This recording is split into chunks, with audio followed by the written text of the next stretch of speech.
Entonces, espera un segundito, Alfredo, ahí estamos dando el pie. dale. Si Dame querés un ok por algún lado. contá hasta 15 y empezamos. Ahí me están avisando. 1, 2, 3, 4, 5, 6, 7, 8, 9, 10, 11, 12, 13, 14, 15. Empezamos. Bueno, Pues. hola. Ahora sí.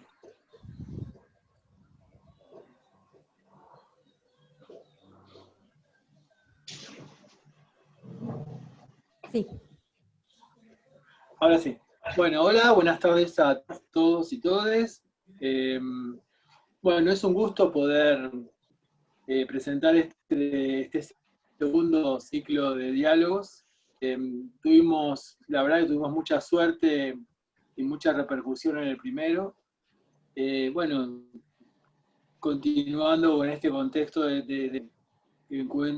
nos encuentra como latinoamericanos en una América Latina fuertemente desigual, con la complejidad laboral y una altísima concentración habitacional y poblacional en nuestras grandes ciudades, lo que le da una característica particular al tema. Lo mío es, bueno, me presento, soy Alfredo Carballera, soy el director del instituto y me tomo un minuto nada más como para saludar y darle la palabra a las compañeras que van a llegar ante la actividad de hoy. Comentarles que tenemos actividades que, bueno, arrancan hoy y terminan el 15 de octubre, que tocan temas variados, diríamos, en diálogo con el contexto, en diálogo con el contexto va transformando el escenario, tanto desde el punto de vista de los temas que se van abordando, como el tema de como también vamos a tener un espacio donde se va a trabajar cómo la pandemia interpela a nuestros métodos de investigación. También vamos a trabajar con el tema de niñez, con el tema de salud mental. Así que bueno, también es una invitación para que nos sigan acompañando en este ciclo y bueno, bienvenidos, bienvenides, bienvenidas. Y les doy la palabra a las compañeras que van a iniciar la actividad y lo último que digo que es una alegría que haya compañeras de Chile presentes en este segundo inicio de los diálogos. Así que todos de ustedes, muchísimas gracias por estar y bueno, estaré como espectador. Listo, gracias. Nada más. Bueno, muchas gracias, Alfredo. Bueno, por parte nuestra celebramos el espacio que brinda el Instituto a través de este ciclo de diálogos que comenzó durante el primer cuatrimestre de este año en el marco de este contexto tan particular y complejo al que recién se refería Alfredo, de pandemia, y que nos permite, pese a esta situación, seguir pensando, seguir reflexionando, seguir analizando desde los distintos equipos de investigación y compartir lo que estamos trabajando al interior de estos equipos. Esta actividad, además de enmarcarse dentro del ciclo, se enmarca en las actividades que venimos desarrollando dentro del proyecto de investigación que estamos realizando de manera conjunta con las compañeras de la Universidad de Chile. La temática del proyecto es programas de transferencia condicionada en Argentina y Chile, y el análisis que hacemos es en perspectiva comparada.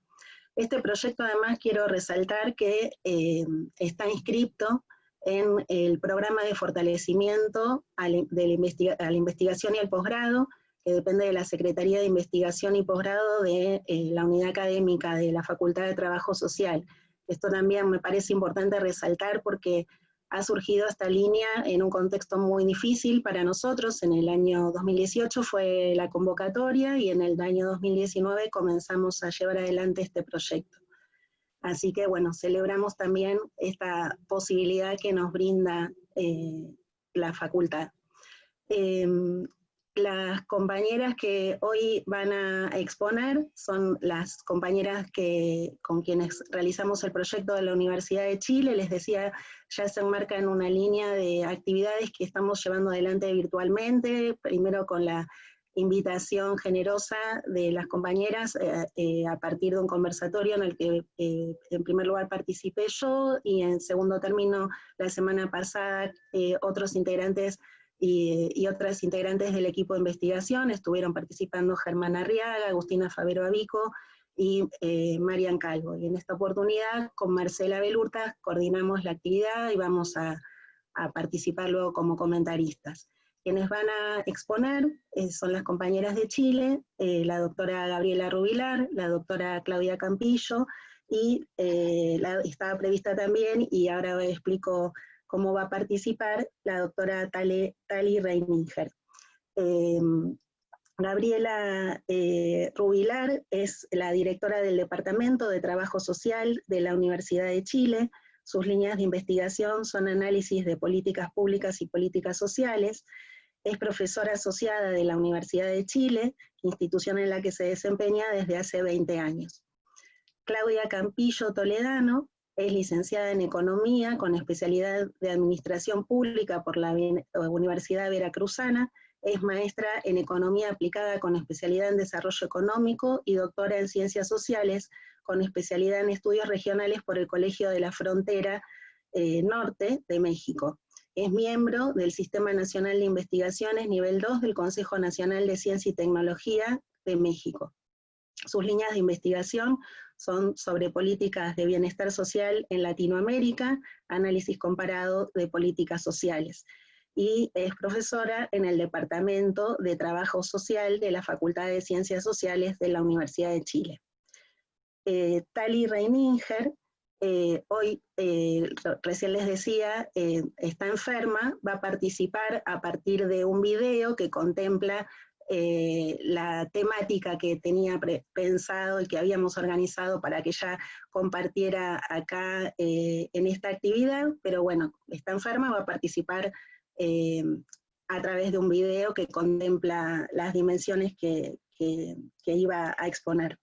Tali Reininger es trabajadora social y magíster en trabajo social de la Universidad de Wisconsin-Madison de Estados Unidos, es doctora en trabajo social por la Universidad de Fordham de Estados Unidos, actualmente es profesora del Departamento de Trabajo Social de la Universidad de Chile e integrante del Núcleo de Estudios Interdisciplinarios en Trabajo Social y el Núcleo de Innovaciones Efectivas en Políticas Públicas.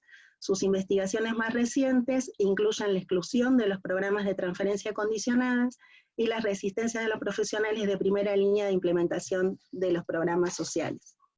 Bueno, enmarcamos esta actividad, como decíamos, dentro de este proyecto que, bueno, nos motivó pensar en perspectiva comparada a la hora de iniciar este trabajo conjunto, como a partir de los programas de transferencia condicionada de ingresos, intervenciones del Estado que fuertemente comienzan a implementarse en los años 90 y con características similares en los distintos países de la región, pero que asumen al mismo tiempo particularidades en función del contexto en el que se van implementando cada uno de ellos.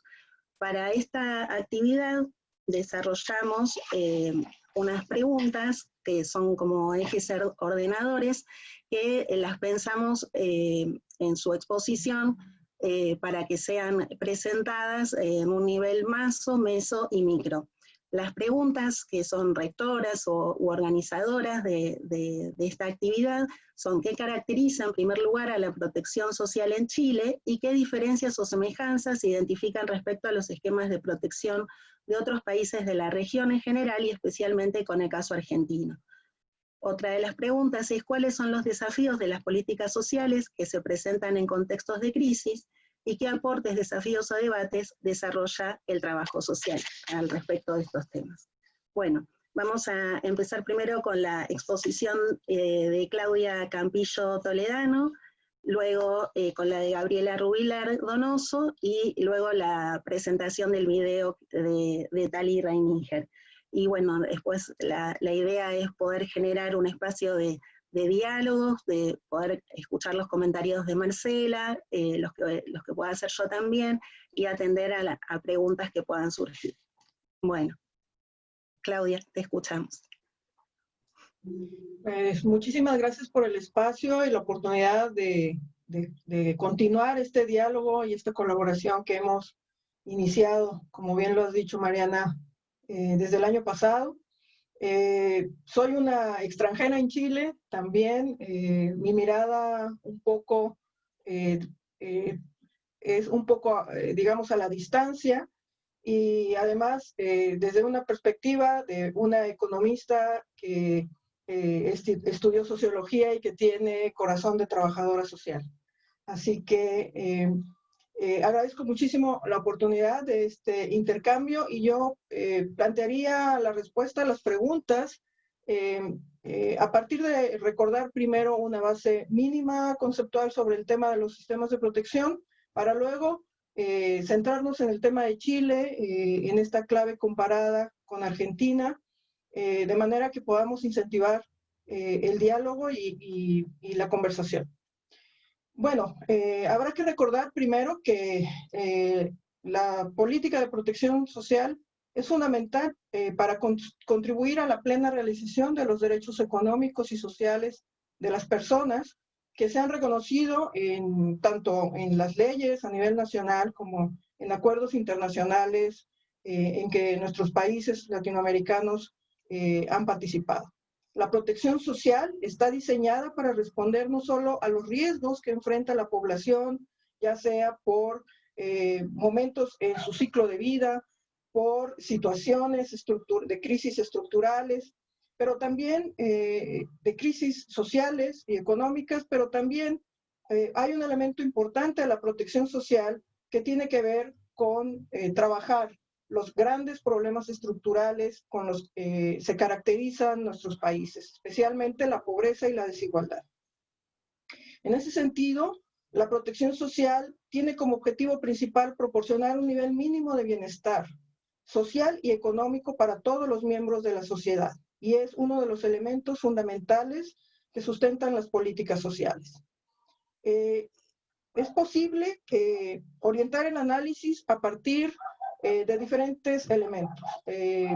Uno tiene que ver con los componentes clave que caracterizan a un sistema de protección, como por ejemplo la dimensión de la protección social no contributiva, que tiene que ver con la asistencia social, los programas de transferencias condicionadas, las ayudas alimentarias, etc. La segunda dimensión tiene que ver con la protección social contributiva, que se encarga de todo el tema de las pensiones, las jubilaciones y de los apoyos sociales que el Estado ofrece en ese rubro. Y el tercer elemento, el tercer componente importante de un sistema de protección tiene que ver con la regulación o no de un mercado laboral que asegure no solamente una participación efectiva de la población económicamente activa, sino también la provisión de salarios justos que permitan una vida digna para todos los habitantes de los países. En América Latina, los sistemas de protección social han tomado también la función importante de promoción social. Es decir, además de proveer servicios mínimos que garanticen un nivel de vida adecuado a la población, han tomado la función de desarrollo de capacidades, de inversión social, que permita a los individuos desarrollar habilidades y capacidades de manera que su inserción a los mercados productivos sea exitosa. En el discurso siempre se ha hablado en este sentido de que los programas de protección social están incentivados o están orientados por la inversión y el desarrollo del capital humano. Esta multiplicidad de funciones de los sistemas de protección latinoamericanos han generado un imaginario social y político que a veces los equipara con la política social en general, cuando son solamente una parte o un componente importante de esto.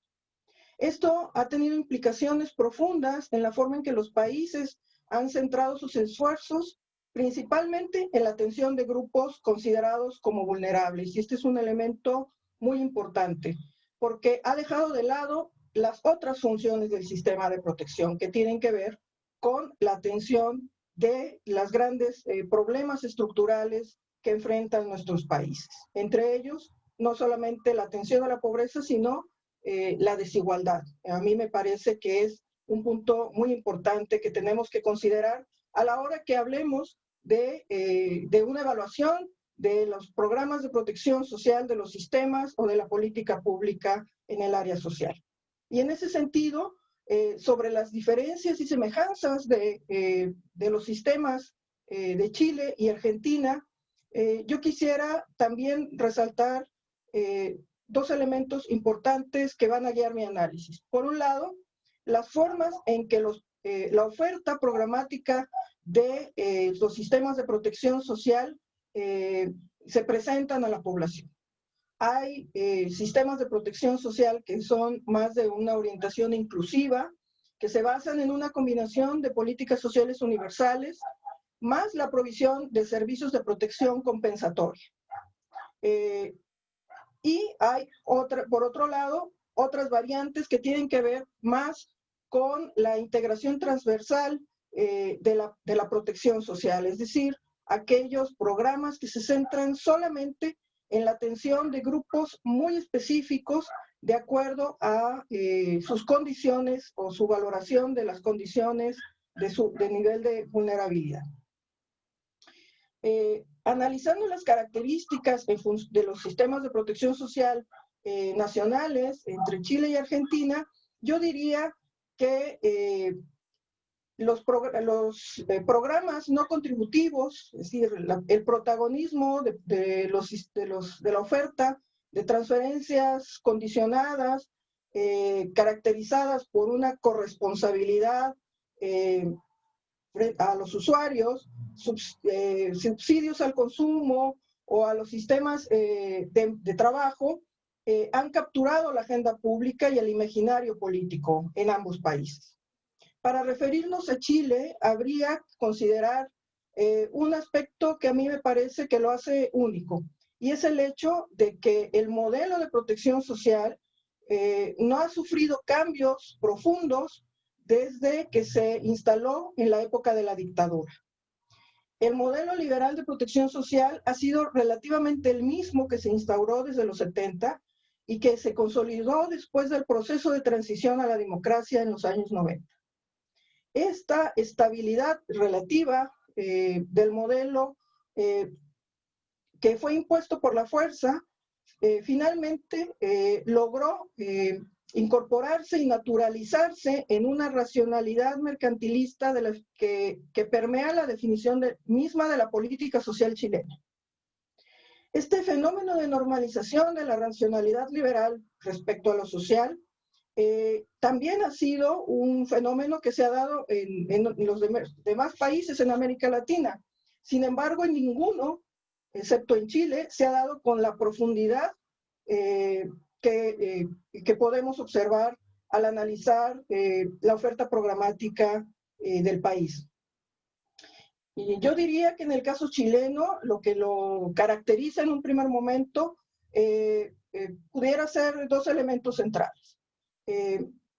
Por un lado, una tendencia de una profunda mercantilización en la provisión de los servicios sociales, que podría clasificarse en los debates internacionales sobre estos temas como un modelo de hiperliberalismo económico y social. Y por otro lado, la preeminencia de una política de protección centrada principalmente en una oferta de programas de integración transversal, es decir, programas de transferencias condicionadas, hiperfocalizados para grupos específicos y que tiene como objetivo fundamental la rápida incorporación o la capacitación de las personas para insertarse en los mercados laborales. En este sentido, la línea de investigación que ha trabajado, por ejemplo, Tali sobre el programa Familias, ella podría darnos también muchos más detalles sobre cómo estos criterios de corresponsabilidad, de condicionalidad, ha tenido efectos grandes, no solamente en los usuarios en términos de el éxito o fracaso de este programa, sino también de otros efectos en términos de la apropiación, digamos, de un lenguaje y una racionalidad de mercado. Claro que en Chile también ha habido unos esfuerzos muy importantes, especialmente con el gobierno de Bachelet, en los dos periodos en los que estuvo, donde se hicieron intentos interesantes por transitar a programas de corte longitudinal, es decir, aquellos que están asociados a los ciclos de vida de las personas. Y en ese sentido, por ejemplo, el programa de Chile Crece Contigo es un programa, digamos, modelo, que también ha sido exportado de Chile hacia el resto de América Latina. Y en ese sentido, por ejemplo, Gabriela ha trabajado con ese programa y pudiera darnos, por supuesto, mucha más información al respecto. En esta clave de comparación con el caso argentino, a mí me parece muy, muy interesante, porque ha transitado por etapas distintas en su modelo de protección social. Un elemento que a mí me resulta especialmente interesante es el peso de la dimensión político-ideológica de los gobiernos centrales, ya que esta dimensión ha significado el fortalecimiento o en algunos casos, en algunos periodos, el desmantelamiento de una estructura y una orientación de programas sociales en los últimos años en el país. La centralidad de los derechos sociales en la Carta Constitucional Argentina, a diferencia de Chile, ha marcado de forma importante la presencia de los programas sociales y de políticas que pudieran eventualmente convertirse en programas progresivos. La profundidad de las crisis vividas en la historia reciente con Argentina ha puesto de manifiesto la importancia del pilar no contributivo en los programas de transferencias condicionadas y la necesidad de transitar hacia un diseño programático que permita responder de forma más eficiente a estas crisis, especialmente en lo que se refiere a la construcción de la base de programas de corte universal. Y en ese sentido agradezco mucho la oportunidad que nos dio Mariana en junio al hablarnos del programa de la asignación universal por hijo, porque me parece un claro ejemplo de cómo podemos transitar de un sistema de condicionalidad a un sistema que eventualmente pudiera ser de corte universal. Para darnos una idea de las grandes diferencias o los impactos que tienen estas orientaciones de los sistemas de protección, solamente un dato que nos da la idea de la importancia de los sistemas de protección o para los gobiernos centrales. El gasto social en Argentina representa un poco más del 15% del PIB del país, del cual el 78% está invertido en el campo de la protección social. Mientras que en Chile, con un Producto Interno Bruto ligeramente superior a Argentina, se invierte poco más del 10% del Producto Interno Bruto en el gasto social y solamente el 22% se orienta a el área de la protección social. En ese sentido, los desafíos que se enfrentan las políticas sociales en tiempos de crisis como los que vivimos actualmente son mayúsculos. Y son mayúsculos porque la región se ha caracterizado por una desigualdad histórica y estructural en sus sociedades que ha mantenido y reproducido incluso en periodos de crecimiento y prosperidad económica. Y Chile es un claro ejemplo de eso. En estas últimas semanas ha habido investigaciones del COES, por ejemplo, que nos dice que el 50% del ingreso nacional se concentra en el último decil los ingresos más altos en el país. Ese nivel de desigualdad es producto de este sistema, digamos, hiperliberal que lo único que hizo fue contribuir, digamos, al desmantelamiento de la presencia del Estado en la provisión de bienestar, y que lo que se requiere ahora es discutir la importancia de poner los derechos sociales en la centralidad de un modelo chileno que dé cuenta de las necesidades de la población.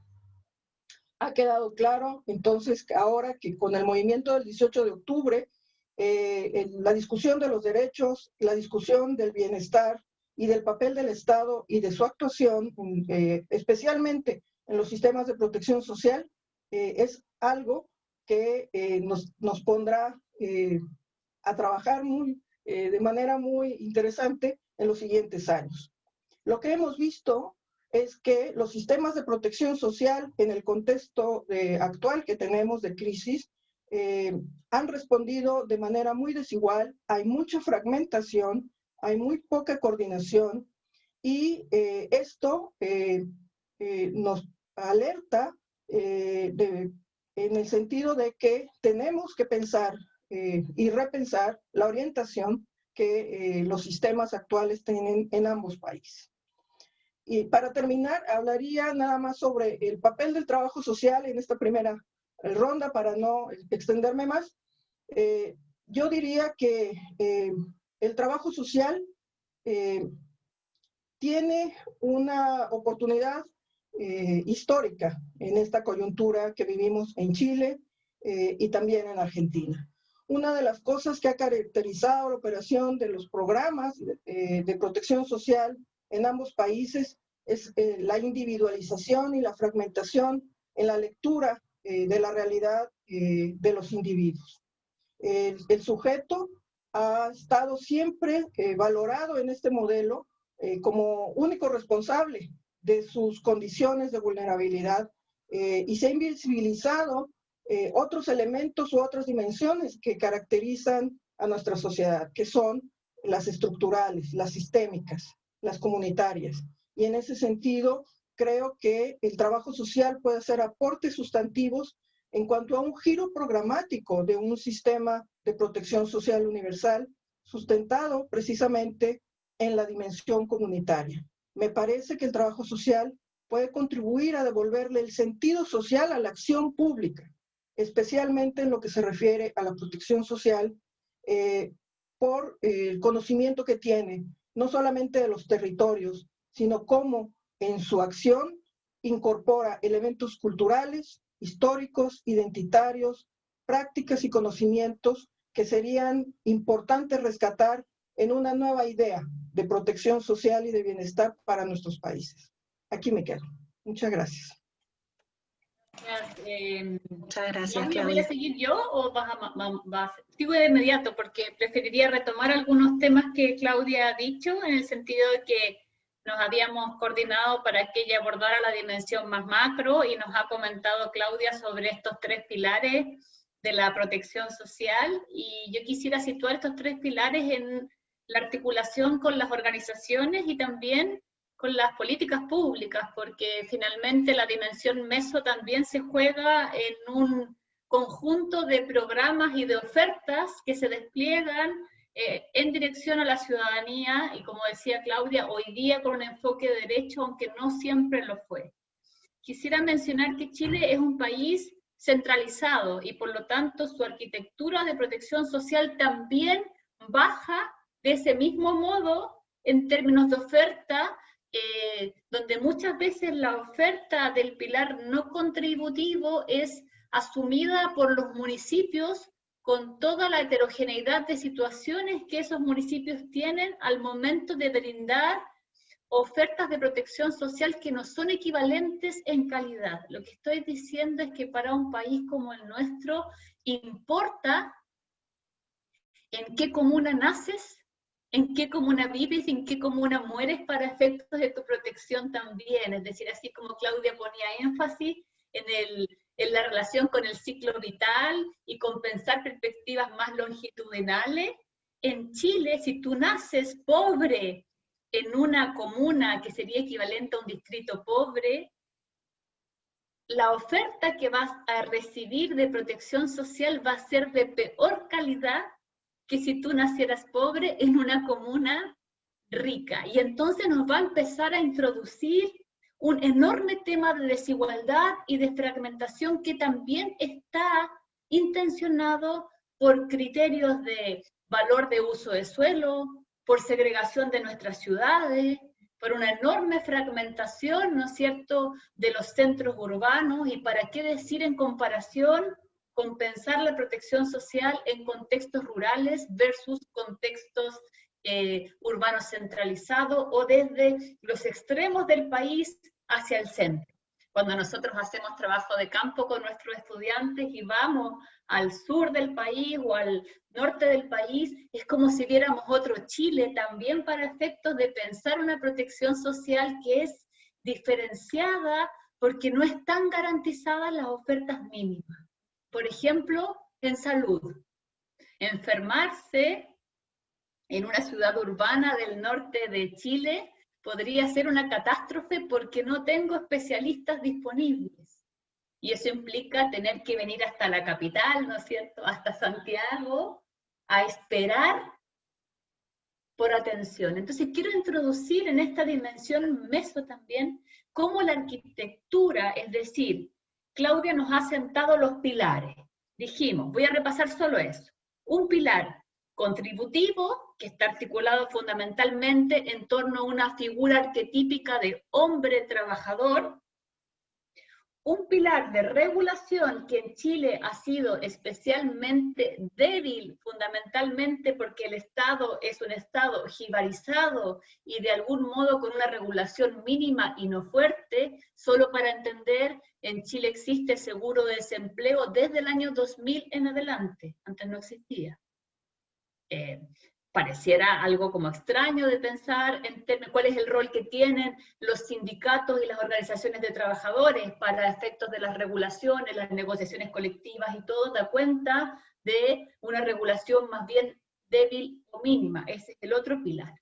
Y el pilar no contributivo, que de algún modo está caracterizado por las pensiones y que tiene una configuración centralizada y una actuación descentralizada a través de un conjunto de programas de asistencia o de protección social que recaen en municipios, que son entidades, ¿no es cierto?, que son corporaciones de derecho público, pero que funcionan también en términos de su organización con muchas diferencias en la provisión de servicios que no son equivalentes.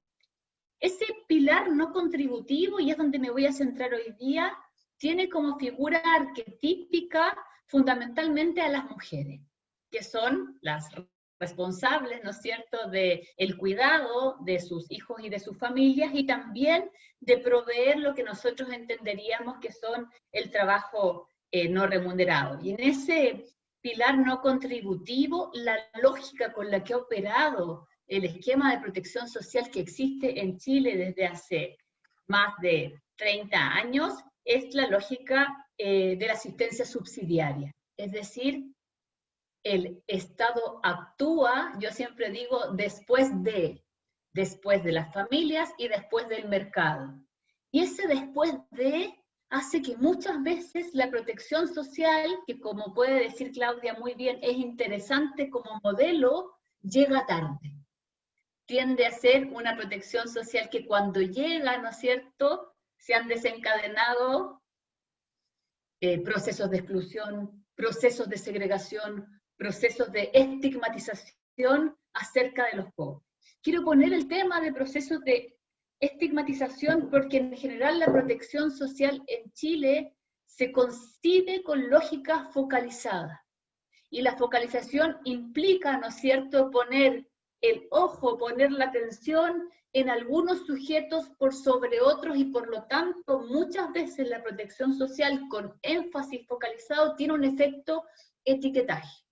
Un efecto etiquetaje que obliga a los pobres a demostrar que merecen esa ayuda, y por otro lado, a los que no son pobres, ¿no es cierto?, diferenciarse de aquellos que son asistidos y ayudados. Quiero poner ese tema porque efectivamente aparece en la arquitectura de protección social en Chile con mucha atención el debate entre focalización y tendencias de universalismo a partir de los enfoques de derecho. Esa es una primera como tensión que hace ruido, y lo otro que aparece con mucha tensión es concebir que se tiene derecho a la protección social, que la protección social es parte de lo que hablaba Claudia, que son los derechos económicos, sociales y culturales, o los derechos de las personas, y se tiene derecho en tanto concepción de ciudadano, y no solo porque se ha hecho mérito, ¿no es cierto?, no solo porque se ha desarrollado una acción efectiva que justifique ser asistido o protegido en ciertos momentos.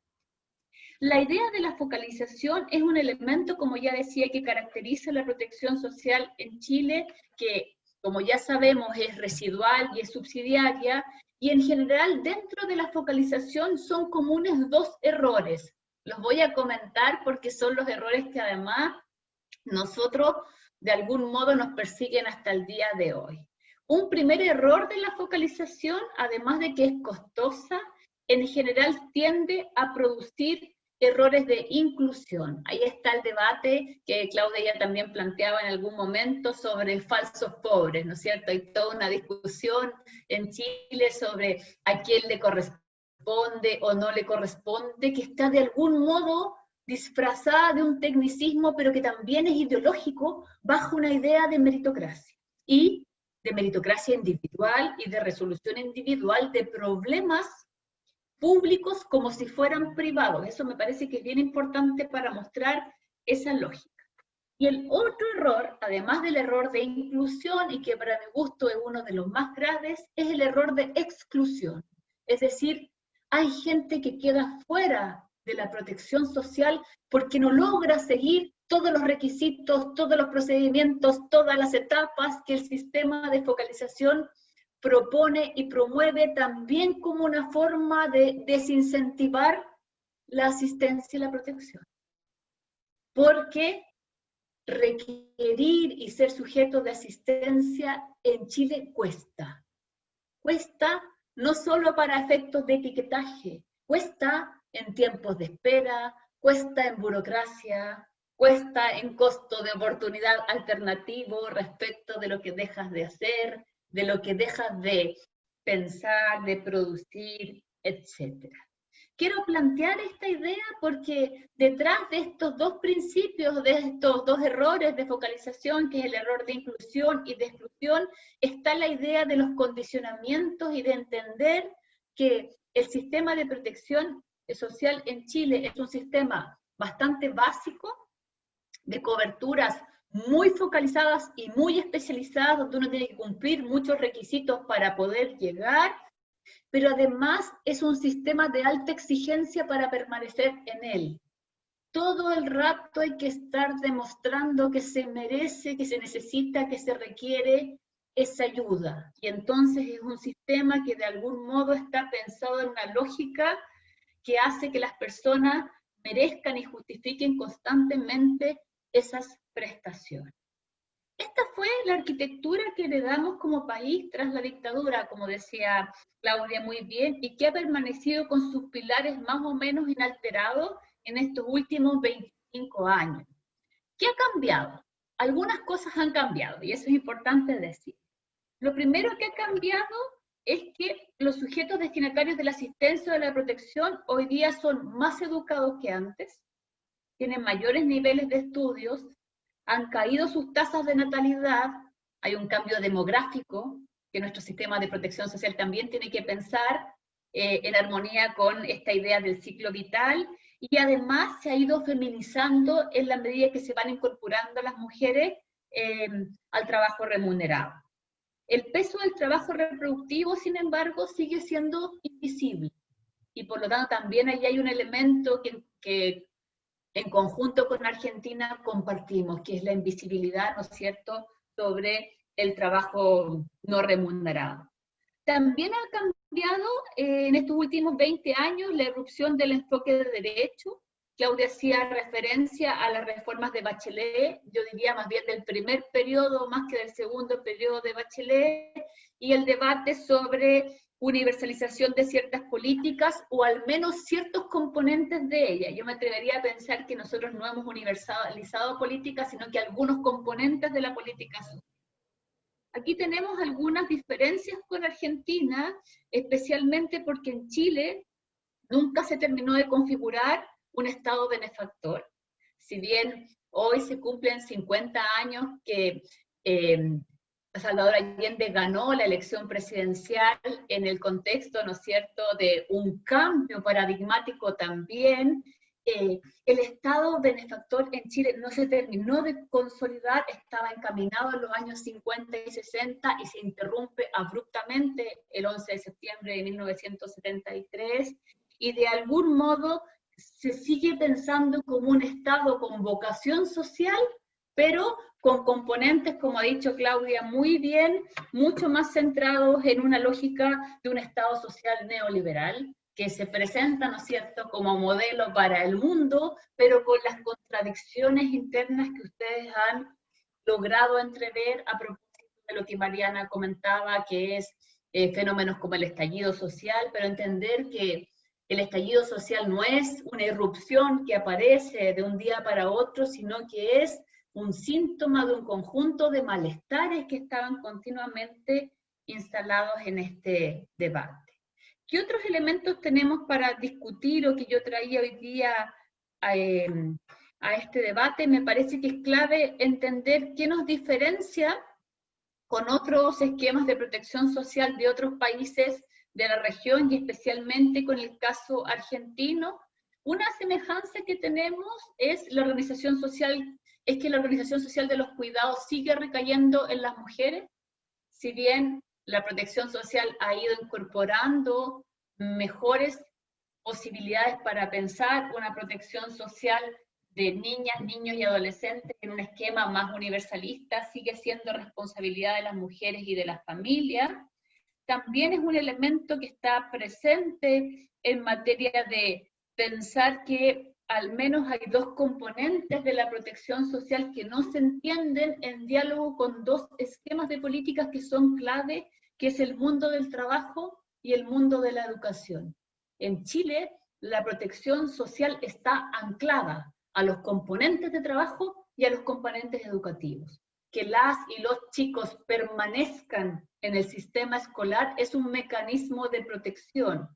Que las o las personas permanezcan vinculados al sistema laboral productivo también es un mecanismo de protección, y de algún modo permanecer trabajando, aunque sea en un trabajo precario, aunque sea con bajo sueldo, es una forma que el pilar contributivo asuma buena parte de la responsabilidad que no hace el pilar no contributivo, que es más bien, nosotros decimos, subsidiario y de rebote, ¿no es cierto? Es el pilar a donde nosotros en general no queremos llegar, no queremos estar y no nos queremos mostrar porque tiene todos estos esquemas de etiquetaje.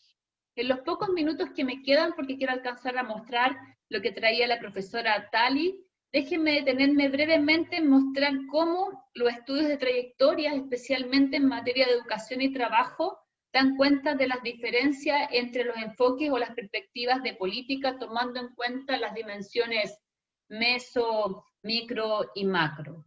¿Qué tenemos? Tenemos en general, como ya decíamos, una población con altos niveles educativos.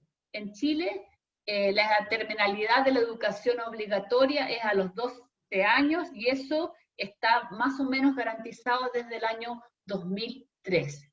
Aquí el problema no es los años de estudio, sino que la calidad de la educación que he recibido en esos años de estudio, que ya dijimos que es diferenciada según el lugar donde tú naces o desarrollas tu trayectoria, pero sobre todo las posibilidades que esos años de estudios te abren o no en búsqueda de una inserción laboral menos inestable, menos precaria, con mayores posibilidades de garantía. Y entonces ahí lo que estamos poniendo nosotros, fundamentalmente, el foco es entender cómo los jóvenes han ido tensionando algunas trayectorias de protección social que aparecían muy ancladas al mercado del trabajo y que hoy día, con las transformaciones del trabajo global y con todas las dinámicas que hemos visto a propósito de la crisis y la inestabilidad, empiezan a cuestionarse. No es entonces de extrañar que sean precisamente los y las jóvenes los que han asumido, ¿no es cierto?, un rol activo en cuestionar no solo la protección social, sino que el esquema de funcionamiento social de un país como el nuestro. Y hemos visto, ¿no es cierto?, cómo los movimientos por la calidad de la educación en 2006, los movimientos por la gratuidad de la educación universitaria en 2011, los movimientos feministas de 2018 y las movilizaciones del 2019 han activado un debate acerca de el tipo de país que queremos ser y cómo pensamos esta estructura. Yo creo que con eso lo voy a dejar hasta aquí. Tenía otras cosas que presentar, pero me parece que por tiempo y por dinámicas voy a mostrar ahora la presentación que trae la profe Tali y luego volvemos sobre otras cosas. Sí, entonces, gracias, Gabriela. De nada, voy a compartir pantalla si puedo. Sí.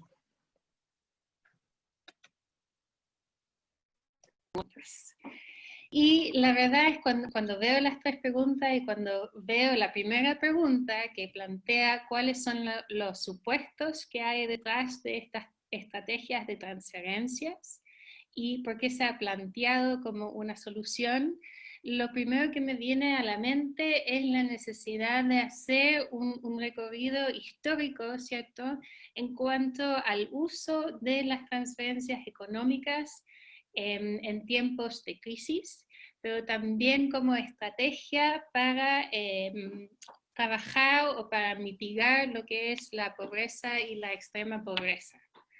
Entonces, si tenemos esta mirada histórica, nos podemos incluso ir hasta 1601 con la ley de los pobres, ¿cierto? Cuando empezamos a ver las primeras ejemplos de estados, dentro de comillas, que empezaron a utilizar las transferencias monetarias para mitigar lo que eran las crisis por hambrunas, por los cambios a la revolución industrial, etc. ¿Ya? Esta idea de transferencias monetarias va muy a la mano de esta idea del mérito, de cómo decidimos quién merece y quién no merece recibir una transferencia monetaria o una ayuda monetaria por parte del Estado, ¿ya? Y eso también va muy ligado a lo que es esta idea de la responsabilización individual, ¿ya? Que las personas se tienen que hacer responsables de sí mismos y de sus familias, ¿cierto? Porque la idea es que la dependencia y la dependencia económica en el Estado es algo altamente negativo, ¿ya? Y estigmatizado, ¿ya? Y ese imaginario lo tenemos presente desde 1601, ¿ya? Esta idea de transferencias monetarias sigue, en algunas épocas es mucho más presente que otras, ¿ya? Pero se ve un auge, y una instalación con bastante fuerza de las transferencias monetarias en la región de América Latina a finales de la década de los 90, ¿ya? Y eso viene a la mano con la consolidación del neoliberalismo, ¿ya? Y viene con este arribo de lo que se llaman los programas de transferencias condicionadas. Y las primeras programas de transferencias condicionadas que visualizamos en la región de América Latina es el programa Progresa, que hoy se llama el programa Oportunidades de México, ¿cierto? Y también el programa Bolsa Familia de Brasil. Y estos programas, ¿por qué son tan novedosos de cierto sentido? Es que por primera vez se empieza a transferir plata, ¿cierto? No bienes, no especies, como se hacía antiguamente en México, donde se atacaba el problema de la pobreza a través de la entrega de alimentos, por ejemplo, ¿ya? Esta es la primera vez que se ve que se utilizan las transferencias económicas como estrategias para apoyar a las familias viviendo en situaciones de extrema pobreza, para que puedan salir de su situación de extrema pobreza. Pero estos programas, además de esta entrega, ¿cierto?, económica, ponían ciertas condiciones sobre las familias para que pudieran recibir estas platas, ¿ya? Y estas condicionantes que le ponían a las familias y especialmente a las mujeres, especialmente las madres, era que cumplían con ciertas condiciones que tienen que ver con la buena parentabilidad o maternidad, ¿ya? Y eso tiene que ver con, uno, ¿cierto?, asegurar que los hijos asisten a los controles de salud, y dos, que los hijos e hijas asistan al colegio, ¿ya? Entonces las familias, para poder recibir estas transferencias monetarias, tenían que cumplir con, uno, asegurar que sus hijos iban al médico, ¿cierto?, y tenían sus controles de salud al día, y dos, que sus hijos e hijas asistían al colegio.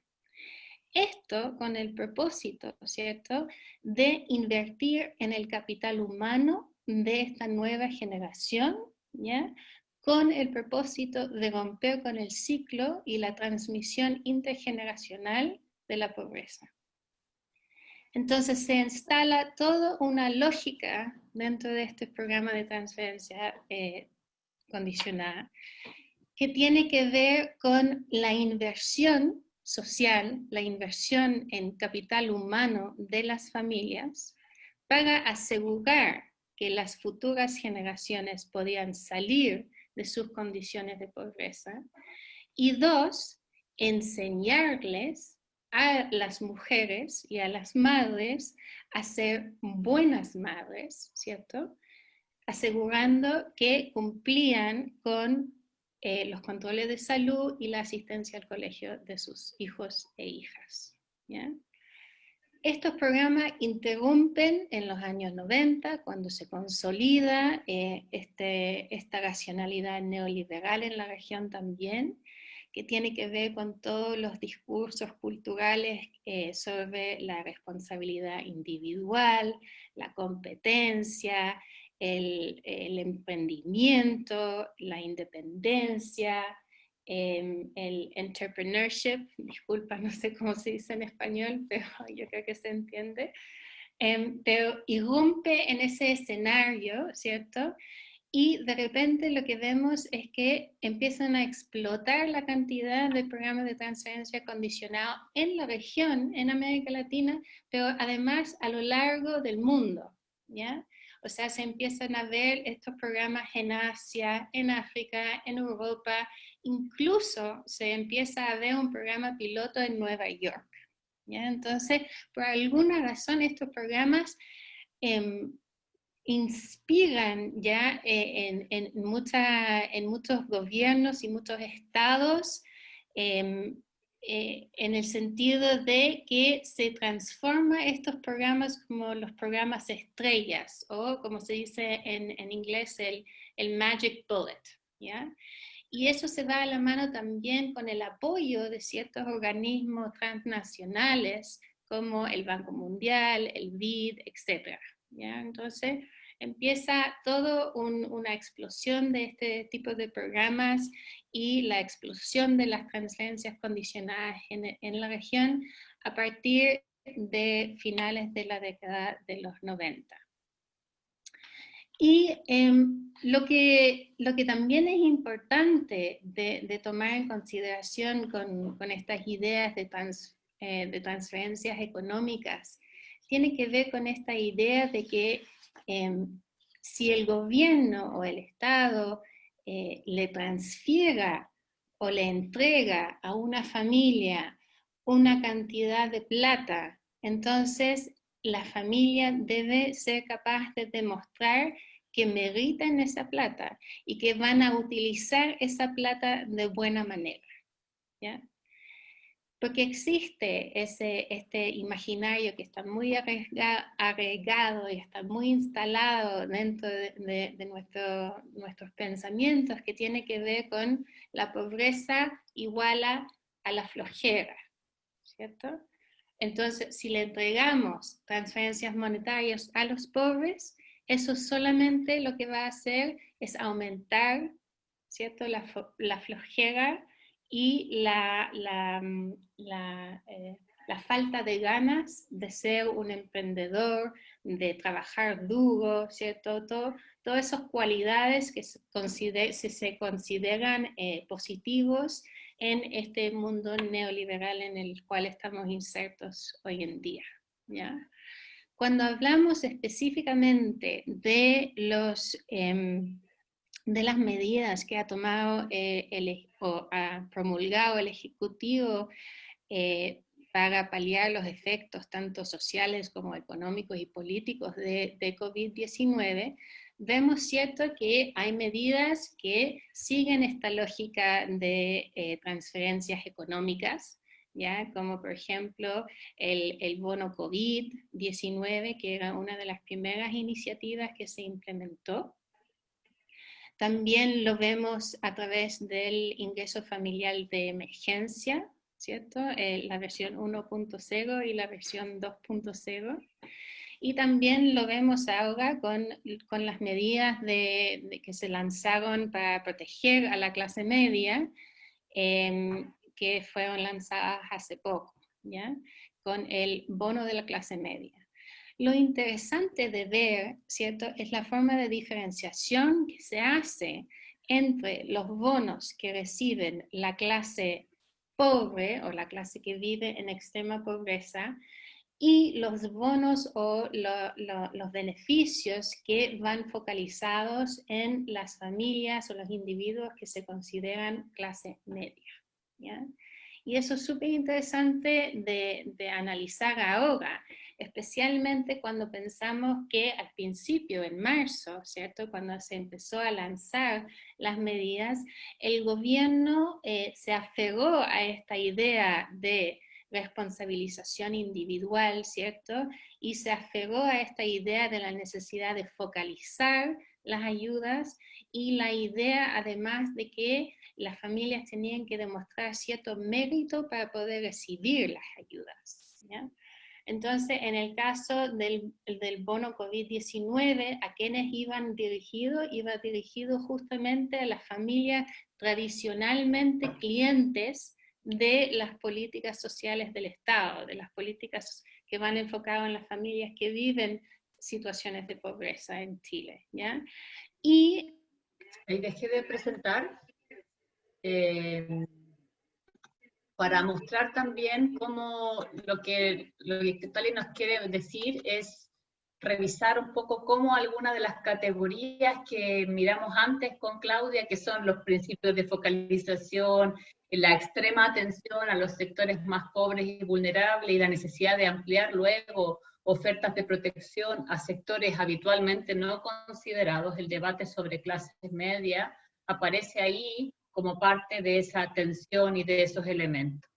Nosotros estamos terminando con nuestra parte. No quisiera terminar sin decir que recoger un poco la pregunta sobre cuáles son los desafíos de las políticas sociales que se presentan en contextos de crisis, y para eso quisiera como responder a la pregunta, ¿qué significa estar protegidos en tiempos de incertidumbre? Y se me ocurría esto ayer. Estar protegido significa tener con quién contar, saber quién te va a esperar, recibir ayuda sin perder dignidad, que en Chile ha sido muy importante la idea de la dignidad en la asistencia. Recibir aquello por lo que se tiene derecho, sin exigencias, sin condiciones, con un trato humano que exige reconocimiento y demanda transformación de un sistema de protección que reproduce desigualdades y asienta privilegios. Para algunos de nosotros estar protegidos significa renunciar a ciertas áreas de confort, poner en juego ciertas seguridades, asumir responsabilidades de manera colectiva, significa reconocer que algo va mal, en el sentido de lo que planteaba Tony Judd hace años. Implica estar dispuesto a cambiar y a transformar las seguridades y oportunidades de unos por derechos universales de todos. Muchas gracias. Bueno, muchas gracias a las tres.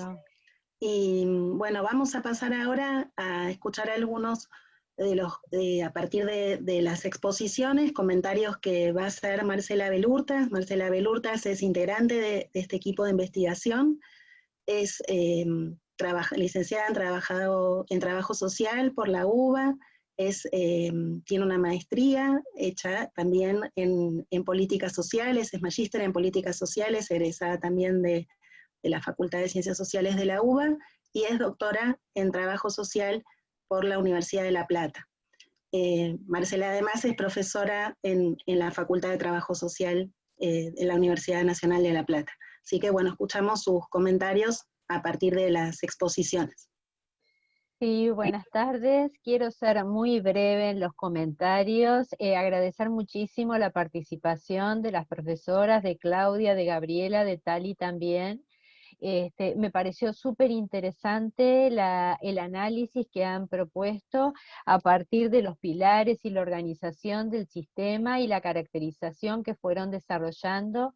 Creo que de alguna manera lo que me surge así como un aspecto a destacar, tanto en el debate de la dinámica y la organización más reciente del conjunto de las políticas públicas y las intervenciones sociales en Argentina y en Chile, tiene que ver con el peso de la dimensión política e ideológica que ustedes han destacado, más allá de digamos, la naturaleza o las características que han fundado estos sistemas, y que en el caso, bueno, de Chile, como ustedes también han explicado, tuvo una transformación muy sustantiva a fines del siglo pasado, ¿no? A partir, digamos, de la dictadura militar, donde en Argentina también provocó fuertes cambios sin afectar de la misma manera la estructura de algunos de los servicios universales, ¿no? Más allá de las reformas que acontecieron en ese periodo, y lo que implicó en general también la gubernamentalidad neoliberal en los últimos años en el continente.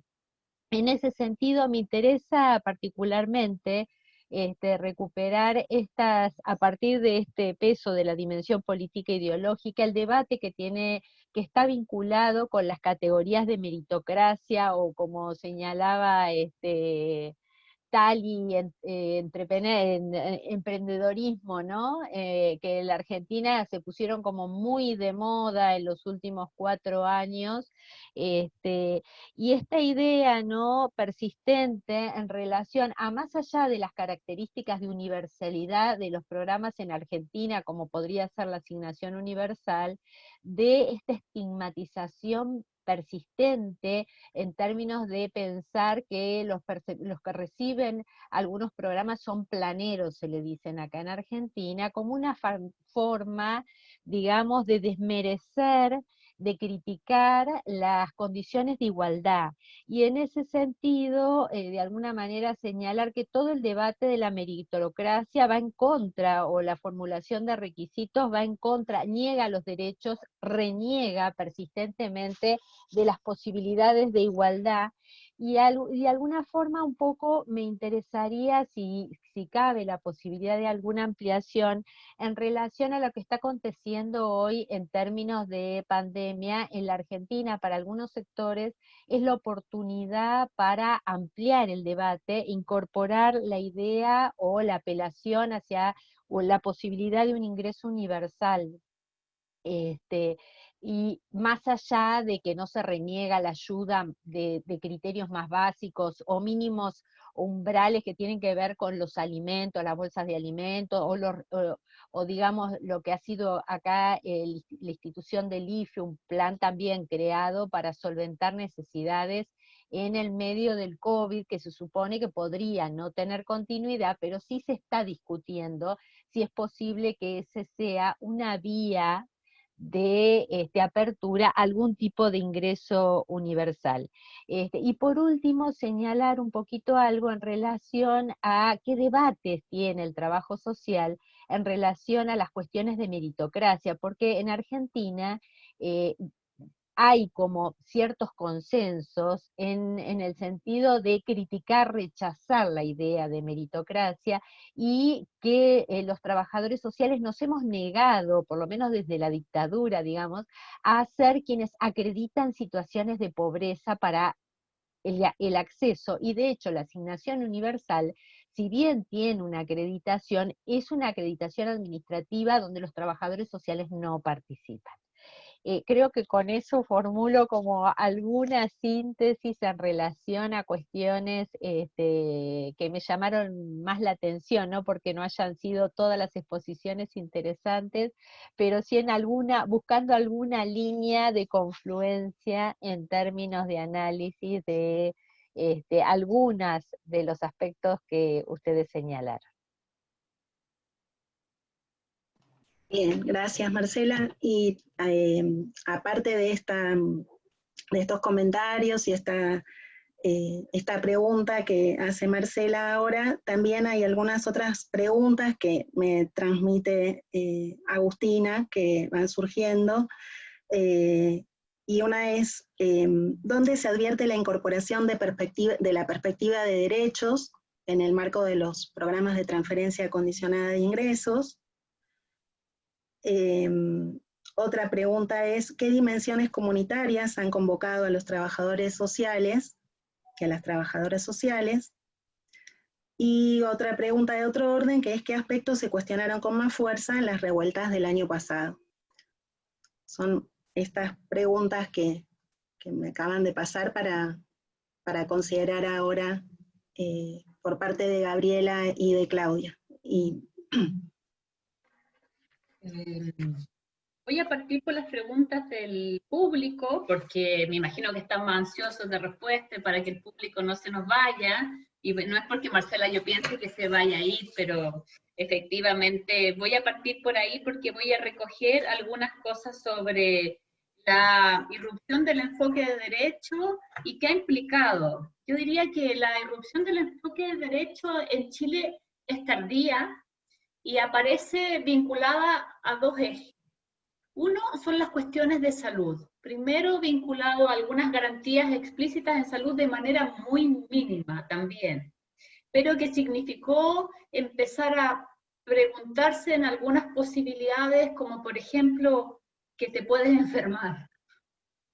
Son cosas que en algún momento nos la habíamos dejado de plantear, porque además nosotros tenemos un sistema de salud altamente diferenciado y segregado por capacidad de pago y dividido entre un sistema privado y un sistema público al cual concurren solamente las personas pobres, ¿no es cierto? O que están en regiones y no pueden acceder a una prestación privada.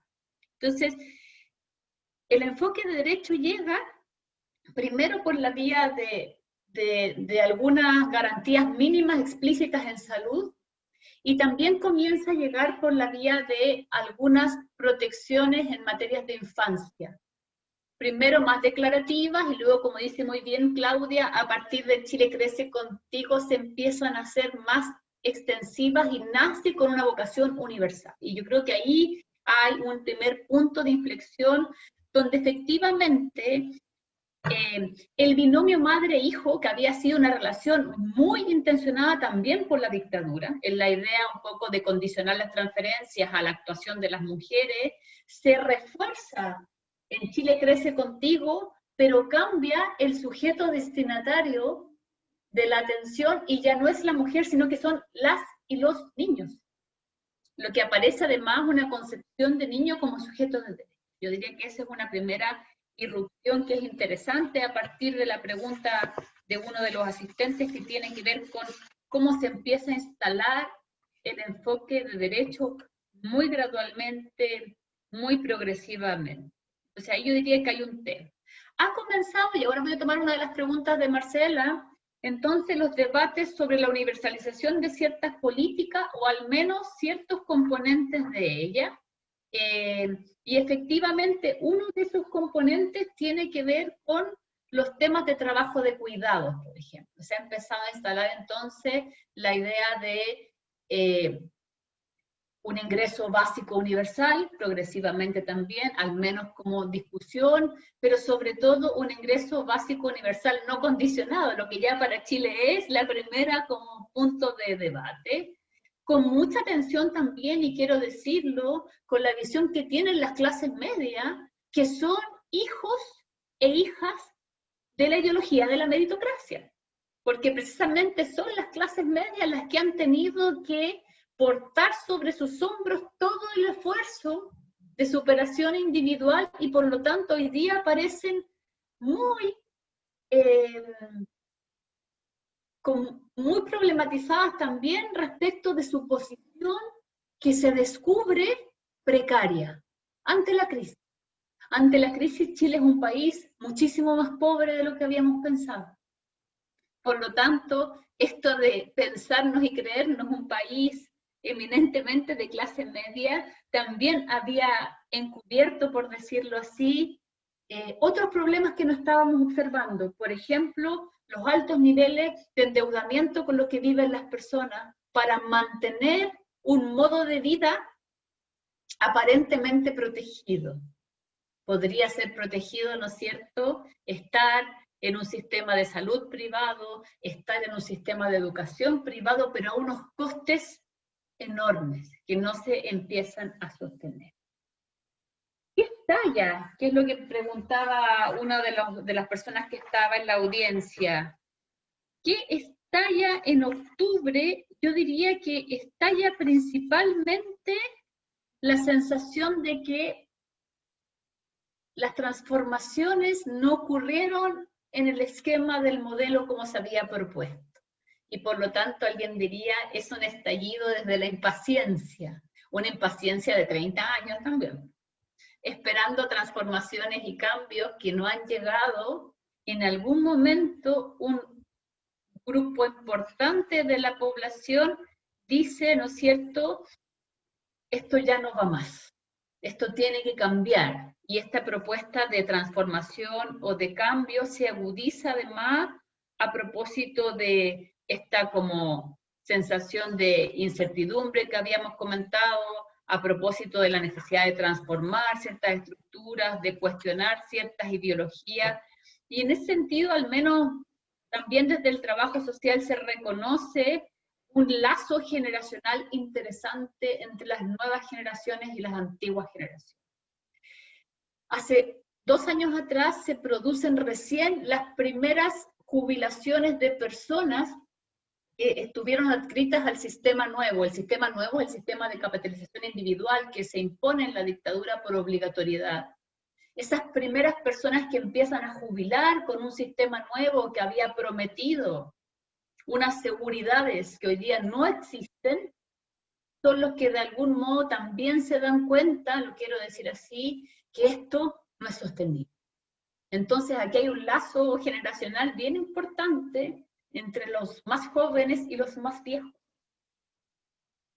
que de algún modo está empezando a problematizar, a cuestionar, a intencionar. Hay generaciones en Chile que saben que las transformaciones que se puedan producir de aquí en adelante, digo de aquí en adelante, de cara a 50 días del plebiscito de octubre, no les van a beneficiar individualmente, pero colectivamente van a suponer otro modo de visión para pensar procesos sociales y colectivos, y ahí estaba la pregunta por la dimensión comunitaria, que quiero ser bien honesta, no se habían perdido, solo que estaban dormidos o instalados desde otros lugares. Resolver individualmente los problemas de los asuntos de protección social y los asuntos de interés público ha tenido costos para la sociedad chilena en su conjunto. Pero eso no ha implicado que el tejido social no exista, solo que estaba algo debilitado y ha tenido que fortalecerse, aunarse, anudarse, trabajarse precisamente ante el convencimiento, que es colectivo y no es individual, de que esto tiene que cambiar. Yo creo que eso es bien importante también para entender que la propia idea de meritocracia, como decía Marcela, tiene su límite cuando yo descubro las enormes desigualdades de base que estructuran en el fondo la sociedad. Y entonces cualquier noción de meritocracia termina siendo, ¿no es cierto?, un desincentivo, termina siendo una trampa, y eso se ha ido evidenciando. La propia noción de emprendedurismo que comentaba Tali en su video tiene que ver con que por muy emprendedor que tú seas, llegó un momento en que en tu propio país tú dices, ¿qué hago? Si me levanto a las 6:20 de la mañana para ir a trabajar y no paro hasta las 11 de la noche y aún así no basta. ¿Qué quieres que haga entonces? Iniciativas como levantarte más temprano, iniciativas como coger otro trabajo, digo coger en el sentido de tomar, no sé, tomar otro trabajo, desarrollar una iniciativa complementaria de ingreso para poder mejorar tus niveles de bienestar, terminan siendo... y entonces obviamente esto estalla. Y esto estalla con un sentimiento de indignación y de rabia, pero que Manuel Canales explicó muy bien el domingo pasado en una columna, en la tercera que se las puedo mandar, que dice que además de la rabia hay esperanza, y nosotros sí nos asentamos en el principio de esperanza. No todo está perdido, y de hecho la suerte no está echada, hay buenas noticias detrás de esto. Hay buenas noticias en términos de capacidad de movilización, hay buenas noticias respecto de la articulación de una sociedad civil, hay buenas noticias en términos de los niveles de adherencia que tienen estas posiciones. Hay buenas noticias porque situaciones que nosotros pensábamos que eran imposibles han ido pasando. Y en ese sentido me parece que es clave como recoger esa dimensión. Lo último, para darle el paso a Claudia también, sobre el rol de los trabajadores sociales en los procesos como de validación o certificación de las situaciones socioeconómicas. Aquí yo diría que primero hay que entender que una de las herencias que nos dejó la dictadura fue la pérdida del control sobre el ejercicio profesional. Las carreras profesionales en Chile y universitarias están liberalizadas. Por lo tanto, lo que hace o no hace cada trabajador social depende en buena medida de los modelos formativos de sus universidades y también de las lógicas, que hay ideología detrás con la cual todos y todas nos hemos formado. En ese sentido, los colegios profesionales en Chile no tienen la tutela sobre el ejercicio de las prácticas, y ese es un tema importante, y tiene que ver con la dimensión meso, tiene que ver con la dimensión vinculada fundamentalmente a esos debates. En Chile se ha instalado la discusión sobre la necesidad de una ley de trabajo social. No voy a opinar sobre eso porque no tengo una opinión informada ni fundada, y me parecería irresponsable tomar una perspectiva ahí, pero solo quiero mostrarte, Marcela, que eso es un debate en tensión. Aún así, a pesar de estos componentes que pueden ser más críticos, en general a las y los trabajadores sociales se les considera, yo diría que bastante como cercano a las situaciones que afectan a las personas más pobres, y por lo general muchos recurren a ellos también en búsqueda de un proceso que facilite los entrampamientos burocráticos para acceder a subsidios, beneficios y ayudas. Es decir, de nuevo hay que pensar que no solo es costoso en términos de etiquetaje acceder a ayuda en el contexto de Chile, sino que además es muy difícil. A veces tienes que tener una red de internet estable, tienes que tener un código, la mayoría de las cosas se hacen en línea, suponen niveles de alfabetización digital que no toda la población tiene, y en ese sentido hay bastante apoyo de algunas organizaciones a eso, y me parece que los municipios cumplen un rol clave, pero eso es parte de los esquemas de burocracias de pobrezas, por decirlo así, o de administraciones de ayuda, que a lo mejor no serían necesarios si nosotros tuviéramos un ingreso básico universal no condicionado, y con eso un montón de dimensiones y de estructuras no necesitarían estar necesariamente, y lo quiero plantear también así porque al menos en algunos de los grupos que yo participo, que abogamos por un ingreso básico universal, sabemos que eso podría implicar la pérdida de fuentes laborales para trabajadores sociales.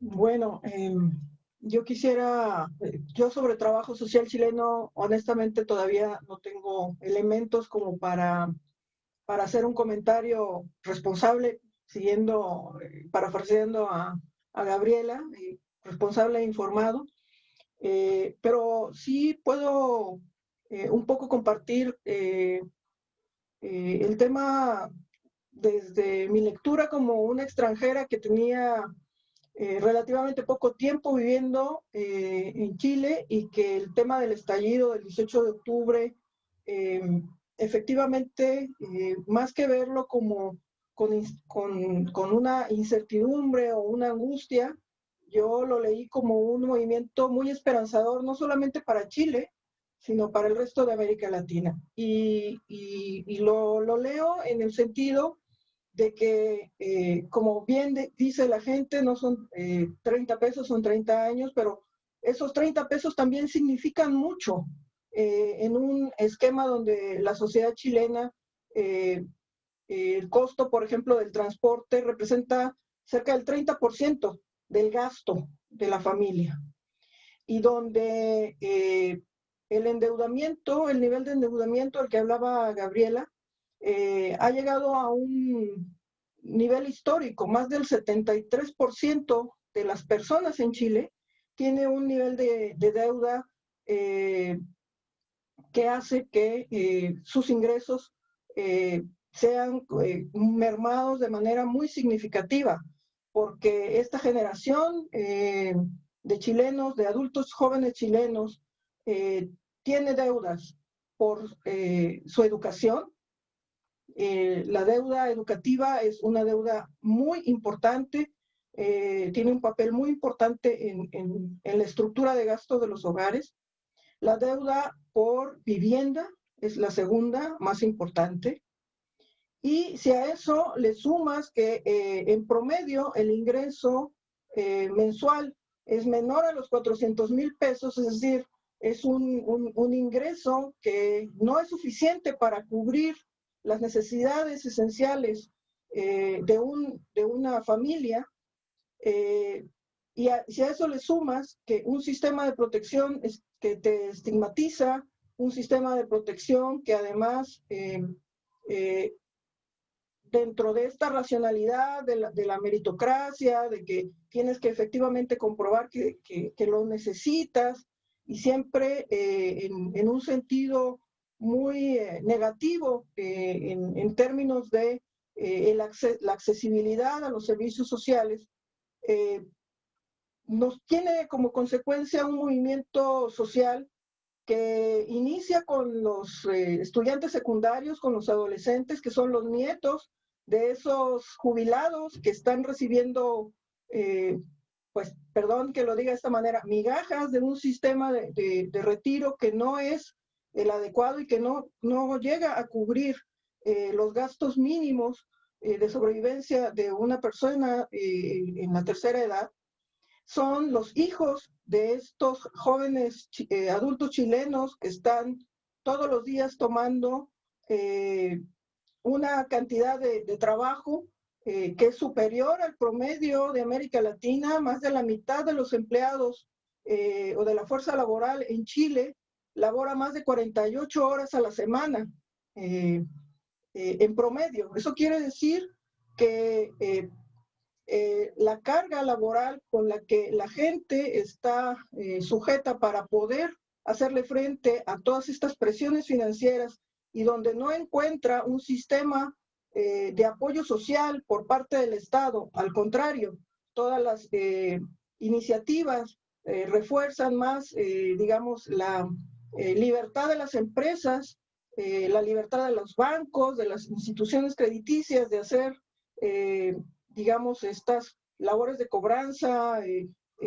estos costos, establecer los altos costos de los créditos, lleva a una situación que es prácticamente insostenible. Y además de todo eso, súmale el tema de un déficit histórico, por ejemplo, en temas de vivienda, un nivel de hacinamiento muy importante en las principales ciudades del país. Y para concluir el tema, también sobre el asunto de la ineficiencia del Estado en la hora de las respuestas. Estoy de acuerdo con Gabriela que el Estado llega tarde a todo.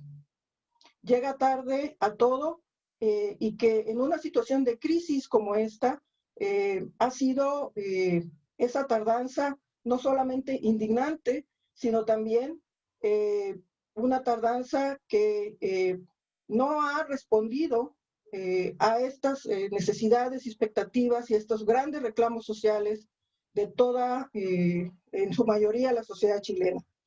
Una cosa que es muy importante y yo quisiera resaltar aquí es que en una buena parte de este movimiento social que estamos observando, efectivamente, no es que el tejido social se haya debilitado, yo decía se ha invisibilizado, de repente ha estado muy oculto y que en este momento, por ejemplo, yo diría estamos ante un movimiento, además de que es liderado por jóvenes, también es liderado por mujeres.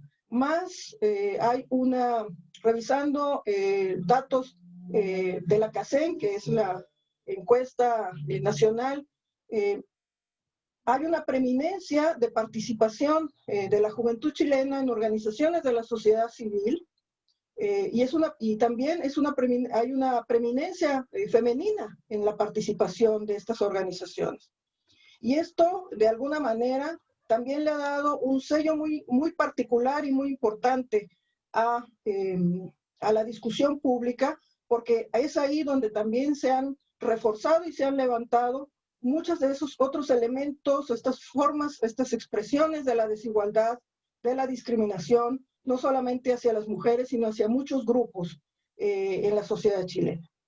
Y por último, yo quisiera resaltar también la situación que tiene que ver con la discusión y el establecimiento de una agenda pública donde el Estado también ha respondido de manera tardía y que esperamos que ahora en este nivel, por ejemplo, en el tema de la pandemia, ha sido muy evidente no solamente ese retraso, sino también la ineficacia de las intervenciones públicas. Yo estoy encantada de la vida de observar, por ejemplo, cómo a nivel de barrio, a nivel de pequeñas zonas en el territorio nacional, por ejemplo, se ha retomado una práctica que es muy interesante y que surgió desde el tema de la época de la dictadura, que son las ollas comunes. Y toda el poder de autogestión y de organización que tiene la sociedad chilena, para mí ha sido una grata sorpresa, una realidad que me parece ahora que a partir del tema del movimiento de octubre ha rescatado, digamos, esa conciencia social, esa necesidad de tener una carta constitucional que reconozca los derechos de todos, que reconozca las expectativas y los compromisos a los que la sociedad chilena puede llegar, más allá de un modelo centrado en el mercado. Lo que nos queda claro es que a partir de este plebiscito de octubre, así como Chile ya no es el mismo, a partir del 18 de octubre del 2019, Chile ya no va a ser el mismo a partir de este plebiscito en el cual nosotros esperamos que eventualmente pueda no solamente poner en la Carta Constitucional los derechos de las personas en lugar de la libertad del mercado como está actualmente establecido, sino que además eso nos lleve a ir avanzando en un diseño de protección social, en un diseño que abra el espacio para la participación no solamente de un Estado fuerte, de un mercado fuerte, sino también de una sociedad organizada fuerte. Muchas gracias. Bueno, muchas gracias a Gabriela, a Claudia y a Tali por el video, a ustedes dos por las exposiciones que fueron sumamente completas, claras, y a los aportes de Marcela a través de sus comentarios. A modo de cierre, pensaba algunas cuestiones que resaltaron en sus exposiciones, ¿no? Gabriela marcaba fuertemente, ¿no? Cómo una de las diferencias entre el caso chileno y argentino es, Gabriela puntualizaba que hubo un Estado benefactor que no llegó a concretarse como tal, ¿no? Y más allá de los reparos que desde algunas líneas de algunos teóricos tienen sobre lo que constituyó cómo se constituyó el Estado benefactor en lo que podemos considerar el peronismo clásico, ahí hay una diferencia muy importante desde una perspectiva histórica en el caso argentino y chileno, ¿no? En el caso argentino, esa protección social conformada como sistema de protección social en ese periodo histórico, que luego ha sufrido embates, una protección social ligada al trabajo, pero al mismo tiempo acompañada de políticas sociales con carácter asistenciales en una perspectiva de derechos, y por otro lado, políticas con una tendencia a la universalización, en el caso de salud y en el caso de educación. Esto que más allá que ha tenido, como digo, embates en el caso argentino a lo largo de nuestra historia, de la historia argentina, en gobiernos que han implementado políticas de corte neoliberal. Sin embargo, ese sistema de protección social ha subsistido y marca algunas diferencias importantes. También Claudia señalaba la prevalencia del mercado en la provisión de servicios sociales, y esa es una diferencia también que tiene con el caso argentino, aún como planteaba recién, en periodos de gobiernos neoliberales, como ha sido la última dictadura en Argentina, como han sido la década del 90, como han sido los últimos años del gobierno de la Alianza Cambiemos. Esa puja está permanentemente, y hemos tenido aún en lo que implicó la asignación universal por hijo, ese tinte de esa prevalencia del mercado, ¿no? Como la asignación universal por hijo, originada en el año 2009 con una orientación ligada al enfoque de derechos, como la misma intervención del Estado modifica su sentido en los años de gobierno macrista, endeudando a la población que recibía en ese momento la asignación universal por hijo, ¿no? Como esta puja y esta presencia del mercado y estos intereses que tiene una fuerte connotación en el caso chileno, y como esta tensión permanente en el caso argentino. Y después cuestiones que se van dando en similitud también, que señalaban en sus exposiciones, que retomaba Marcela, los debates entre la universalización y la focalización, la perspectiva de derechos por la que preguntaba Marcela en el marco de los programas, esas cuestiones que esa tensión entre las condicionalidades y ese enfoque de derechos que permanentemente nos cuestionamos y que tienen semejanzas en ambos casos, ¿no? Y la cuestión que también puntualizaba Gabriela respecto a el caso de las mujeres, ¿no? La asignación de las condicionalidades muy ligadas a ese rol de las mujeres en el marco de los programas de transferencia condicionadas, ¿no? Algo que está permanentemente en revisión también desde una perspectiva crítica, pero es algo para revisar permanentemente, ¿no? No sé si quieren comentar algo más. Chiquitito, quiero transmitir los saludos y las felicitaciones que les envía la prosecretaria de Derechos Humanos de la Universidad Nacional de La Plata, la subdirectora del Instituto de Investigaciones en Trabajo Social y Sociedad, y el colega, el compañero, el licenciado Claudio Ríos, que es el titular de la materia Trabajo Social 2. Muchas gracias. Quisiera, había una pregunta que nos llegó sobre si podíamos poner algún comentario sobre el IFE 1, el 2 y el registro social de hogares. Yo creo que solo comentar lo que dice Claudia en términos de que en Chile se dieron en el contexto de pandemia 2 iniciativas de ingreso familiar de emergencia, se llaman 1 y 2 precisamente porque responden a nuestras paradojas. Cuando la 1 se aprobó, se dieron cuenta que quedó un montón de gente fuera, errores de focalización de nuevo, y entonces la 2 es un reemplazo de la 1 o un sustituto imperfecto de la 1, pero todo esto en un esquema tardío, porque obviamente el ingreso familiar de emergencia de nuevo es individual, supone requisitos, supone trabas, supone tareas, y quiero decirlo así, mientras tanto la gente tiene que comer, tiene que resguardar su integridad, sus derechos básicos, y entonces aparecen estas prácticas que ya se habían activado de algún modo en el contexto de estallido social, pero que se reafirman y se refundan, que son las prácticas comunitarias de cuidados, que no están asentadas en individuos o en familias concretas, sino que en comunidades que se cuidan unas a otras. Y esto ha tenido versiones, sí, 2.0, a propósito de las tecnologías de información, es decir, hoy día la olla común que antes, en la época de los 80, que yo soy hija de esos periodos, se hacía en un fondo, ¿no es cierto?, en el fuego, hoy día son familias que se ofrecen a cocinar por otro, hay sistemas de turnos por WhatsApp para llevar comidas a otro, hay medidas higiénicas para evitar contagio por COVID, hay conexiones por redes sociales, hay mapas de ollas comunes desplegados en todo el país.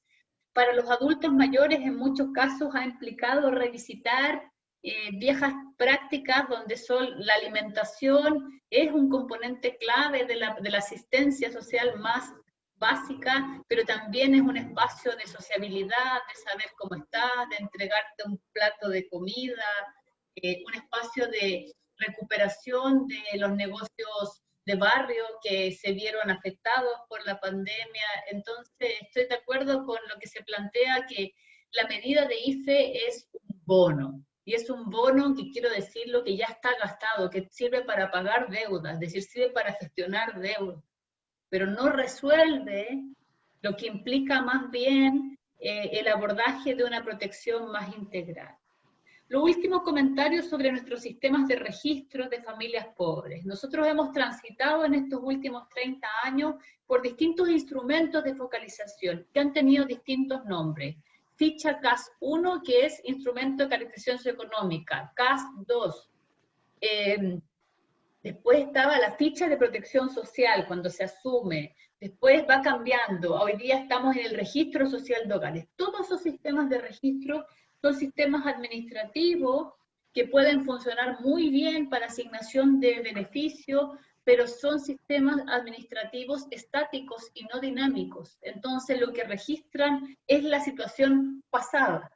Y seguramente hace 6 meses atrás las familias y las personas estaban en una condición de registro muy distinta a la de hoy. Y entonces hoy día el mayor problema que tenemos es la actualización de los registros, que los registros sean dinámicos, pero al mismo tiempo que permitan entradas y salidas dentro de esos registros, porque el registro solo funciona como un input, pero no muchas veces como un output, ¿no es cierto? Y entonces queda registrado ahí, pero eso no tiene muchas implicancias.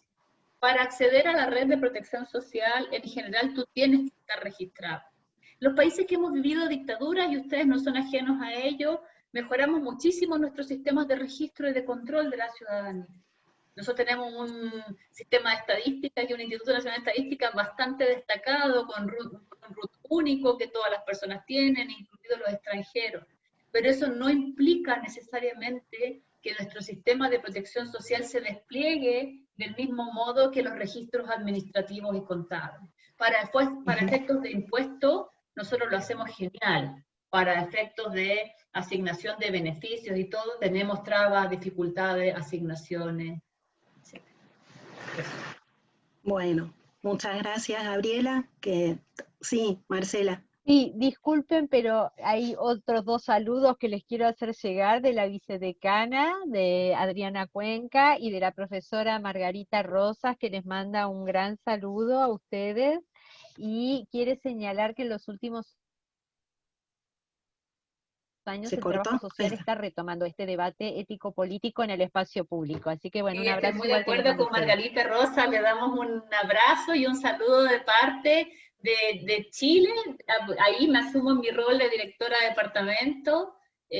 Mucho cariño también de parte del equipo académico de trabajo social de la Universidad de Chile para Margarita Rosa, y por supuesto también para todas las personas que nos han saludado, para que nadie se nos sienta, pero con Margarita tenemos un cariño especial hacia él.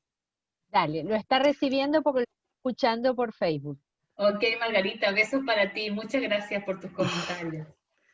Bueno, muchísimas gracias por los saludos y nuevamente agradecer y celebrar este intercambio, ¿no?, que posibilita el instituto, la facultad a través de la conformación de este proyecto.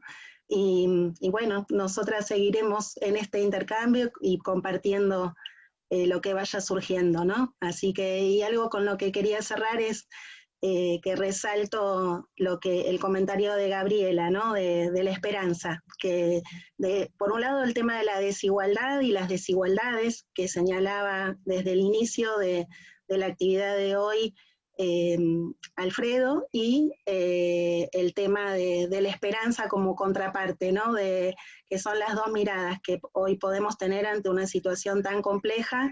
Y bueno, estos debates esperamos que puedan contribuir para ser mejores en algún punto.